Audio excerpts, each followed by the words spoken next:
this is Jen, and I make useful English lit study videos on Shakespeare, poetry, fiction, literary devices, and more to help you get top grades. So in today's video, I want to clarify a key concept that seems to trip up lots of students, and that's the difference between form and structure. If you're studying English literature, you're bound to have come across these two terms, and they're so important because your ability to engage with form and structure, not just language, is one of the things that will set you apart as a top grade student. Some students avoid talking about form and structure and stick to talking about the lower hanging fruits like simile and personification.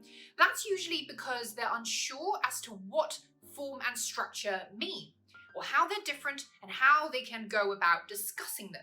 So in the rest of this video, let's clear it up once and for all so that next time you analyze a passage, you'll be able to take on language, form and structure with all the confidence of a top grade lit student. So, fun fact about Jen. My dad loves cars, and ever since I was little, he would often regale me with the latest lowdown from Top Gear, much to my indifference. Sorry, Dad.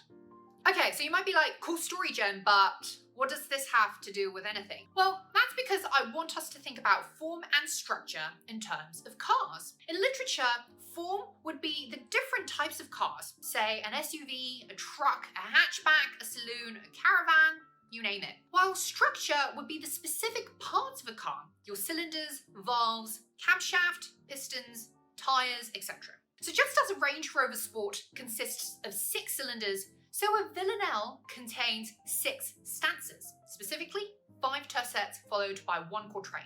And just as a Ford Mustang is powered by 8 cylinders, so a Petrarchan sonnet always begins with 8 lines, i.e. an octave. Range Rover Sport and Ford Mustang are the forms, while the number of cylinders are part of the structure. So in a similar vein, the villanelle and Petrarchan sonnet are forms, whereas the tercets, quatrains and octaves are all structural components in poetry. What we'll see from this analogy then is that structure creates form. In poetry, structural elements such as stanzas, line links, rhyme schemes, etc. often help us determine a poem's form. For example, a text which contains 575 syllables in 3 consecutive lines would be a haiku, which is a poetic form.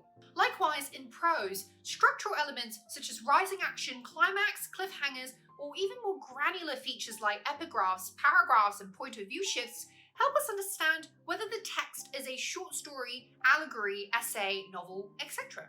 To flip it around then, another way of thinking about the relationship between form and structure is that form contains structure. So in literary analysis, these two terms are dependent, not separate concepts, which means that any observation of structure must also lead to a discussion on form, and vice versa.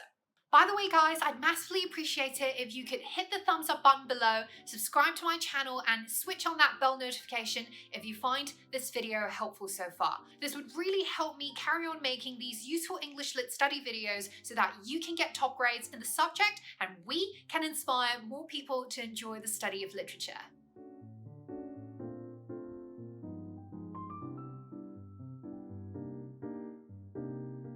So the first thing we'll notice about the poem structure is that it's largely regular and consistent, except for the last stanza, which contains 4 lines compared to the 3 lines in each of the previous stanzas. So since we know that 3-line stanzas are called tercets and 4-line stanzas are called quatrains, we'll be able to make our first comment about the poem's structure.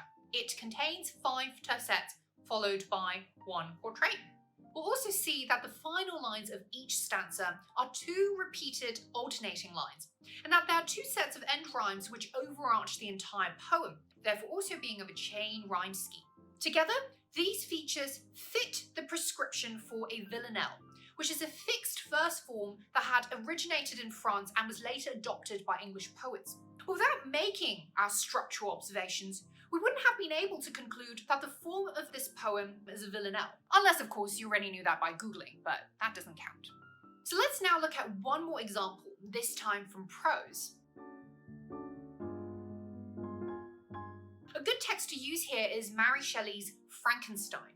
So what's so special about this novel is that it begins with a series of letters, specifically from the North Pole explorer Robert Walton, who writes to his sister, Margaret. Now, these letters are used to introduce the scientist Frankenstein's personal account of creating the monster, within which the monster's anecdote is also included halfway into the narrative.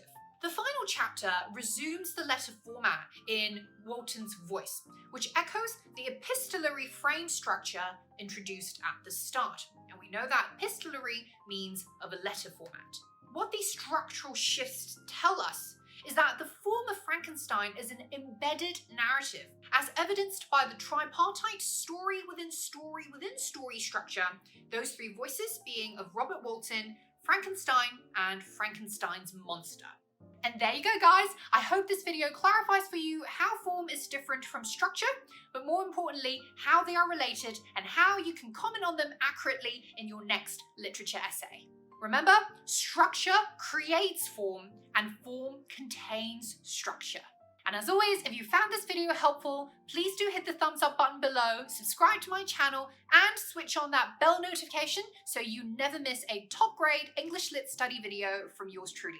And I'll see you guys in the next video.